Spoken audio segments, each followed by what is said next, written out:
energy bills are set to rise by more than expected ahead of this winter, with experts advising households to switch to a fixed tariff.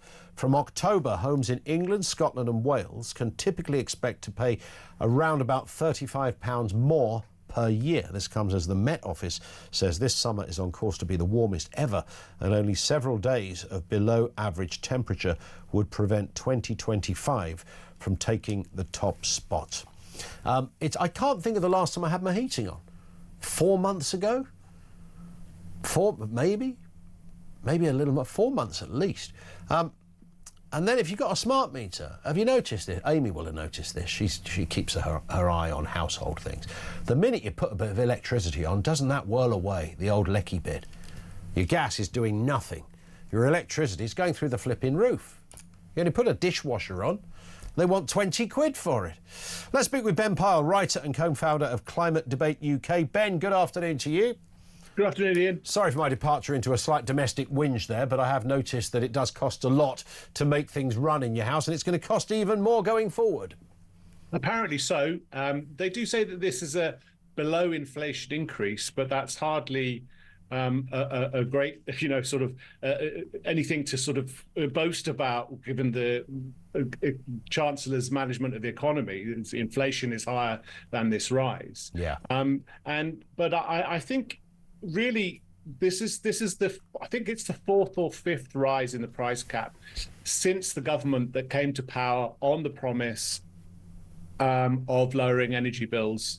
And it's just failed to deliver them. And as I've pointed out on your show before, we've seen the Energy Secretary, Ed Miliband, sign off on renewable energy plants, installations, new contracts with renewable energy firms that can only increase the cost of electricity. These are, as we've discussed before, they're in the order of 12 pence per kilowatt hour at the wholesale end of the market, versus what we know is about 5.5 pence per kilowatt hour, which is the price of power from gas for the last month and at the current gas prices. So there's a real, I mean, it's very difficult to try and make an analysis that is any deeper than just pointing out Ed Miliband and his department are just pathological liars at this point. The whole government, in fact, are pathological liars at this point, because those promises have faded away. And nobody's able to hold them to account. So they just keep repeating them as if they're able to gaslight the entire 60 million of us into believing that actually bills are somehow falling. Well, I'm still waiting for my 300 quid or whatever it was that I was going to get back, because that's how much cheaper they were going to be under Labour. That got quietly dropped, didn't it? What's happened there? Because they've only gone up since they came into power. Yeah, so Ed Miliband and his colleagues are today saying that that's by 2030. So it wasn't a promise that was being made for now. It's a promise that was going to be in the next election cycle, apparently. But I think we need to dig deeper into that £300 figure. And it turns out it's from a think tank.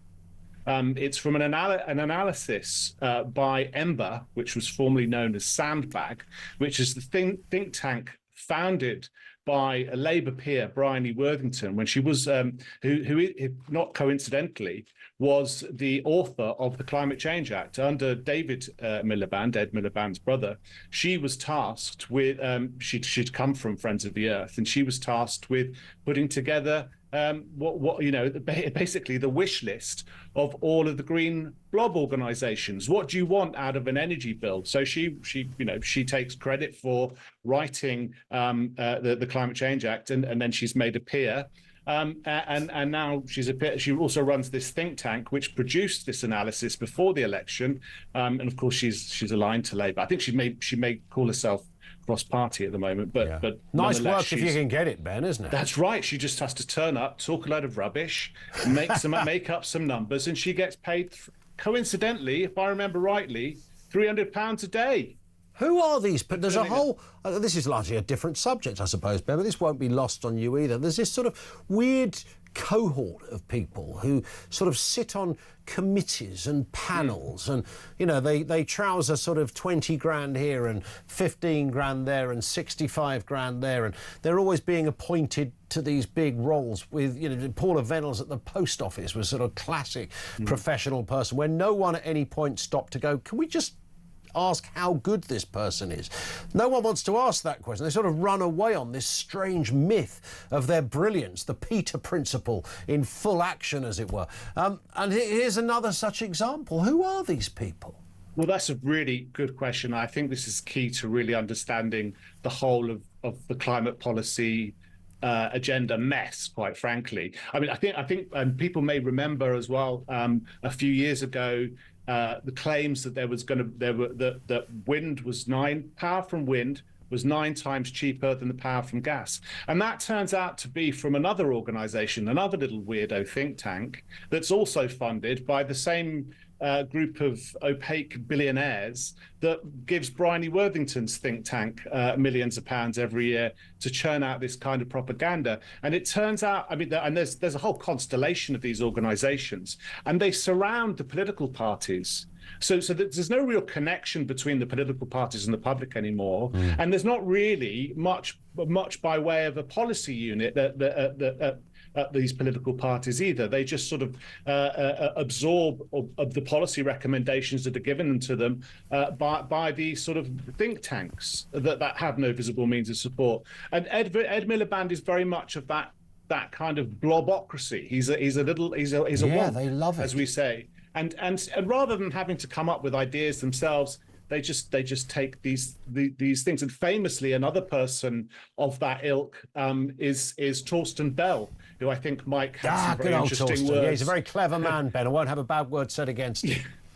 Well, I won't use any of the words that Mike Graham used this morning, but nonetheless, this is the class or the cast of people that are generating policies in the UK, and they have been for quite a long time. Pretty much an innovation of the Blair era, and that means that nothing's really contested in Westminster. No, there's no real debates of any consequence. When I've watched debates, for example, about net zero, which only lasted 90 minutes back in 2019, it mainly consisted of MPs reading from pieces of paper that were very clearly written for them by these think tanks and these green organizations. And no disagreement, no debate, and there were no no's. So, of course, net zero, which at the time was the next 30 years of energy policy, was just signed off like that, with no consultation with the public, no broader public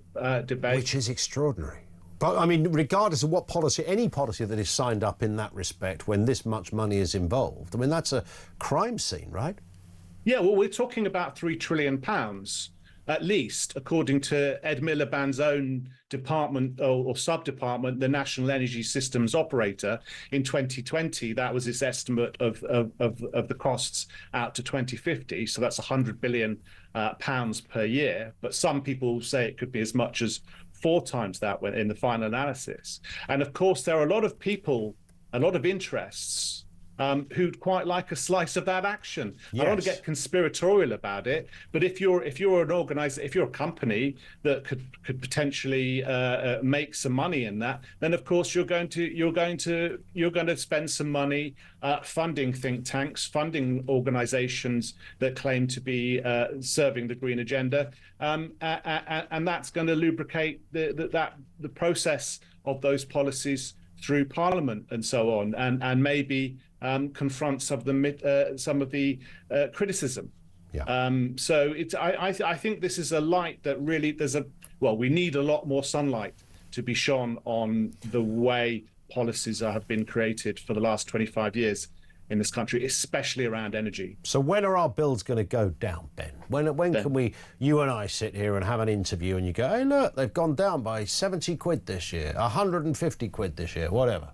Well, they did slightly go down in, I think, quarter 3 this year. I think the quarter we're in now I think gas prices dropped quite a lot. I think they dropped nearly 50% over the preceding year at Christmas. So they went up in last autumn, at the beginning of this year, and in spring, and then they went down for the current quarter. Oh, I mean, that mustn't that up slightly, but you get the idea. They went down because the price of gas fell, which is something Ed Miliband didn't really want to admit to. But in the long term, as long as net zero carries on, as long as there's still the Climate Change Act, and as long as we're still apparently indebted to the Paris Climate Change Agreement, I'm afraid bills are going to carry on going up. And on some analyses, they're going to go up by about £1,000 by 2030 across the board, not just the energy bills, but for example, if you go to a shop, their prices are going to go up. So they're going to pass those costs on to you. Of course. So that's going to affect us all by about £900 to £1,000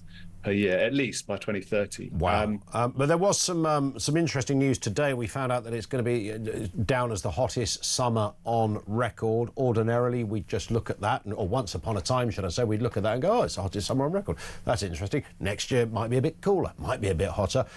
We don't live in that world anymore, Ben, because the analysers are out. They've decreed more evidence that we're all going to die.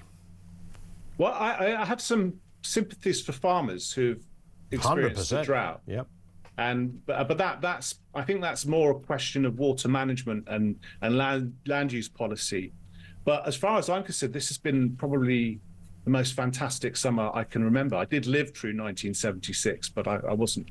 I don't have any memory of it. But I've looked at the statistics briefly. It was only the 9th driest summer since about 1880, which is the Met Office's how far back the Met Office's records go. So there's nothing unexpected about the dryness that we've had this year. So it could have been planned for. It should have been planned for. This is why we have civil servants, and this is why we have agencies looking after the environment in case we do have dry summers like this, and there should be provision made for our needs. But apart from that, I think probably most people have really quite enjoyed this summer, and the spring too was glorious. So I'm not particularly panicked about this. There were some attempts in June to say that there was going to be an increased mortality rate as a result of the heat wave, though I think it lasted from the end of June through into the beginning of July. And they say, I think the Imperial College produces this kind of quite grim report about they how love many a people grim are going to database, don't they? They do, and they said yes. I think it was going to be about 270 deaths. But in the final account, when you go and look at the ONS data, there was no increase in those weeks of the deaths. So I think the green agenda, if it's people who are advocating for the green agenda, if they're trying to use heat waves and warm summers as a kind of harbinger of doom, they're barking up the wrong tree, because the data just isn't there to support those claims. Listen, Ben, on that point, thank you as ever. He is Ben Pyle, writer, co-founder of Climate Debate UK. I thought it's been a pretty inconsistent say. It's the inconsistency. I'm having this argument with a mate of mine on text. He keeps going, look, see, I told you, it's been a great summer. And he's applying the word great to the fact that it hasn't been cold. That doesn't make a summer. The fact that it's not cold does not define a good summer, right? So it might have been warm, but it's been quite cloudy. I think we have more cloudy days than sunny days, and even the sunny days have been partly cloudy. We just had these little pockets, these moments of 5 days of terrific sunshine. Then it was cloudy for a week, then another couple of days of then it was cloudy again for a week. No, that's not a good summer. That's a rubbish summer.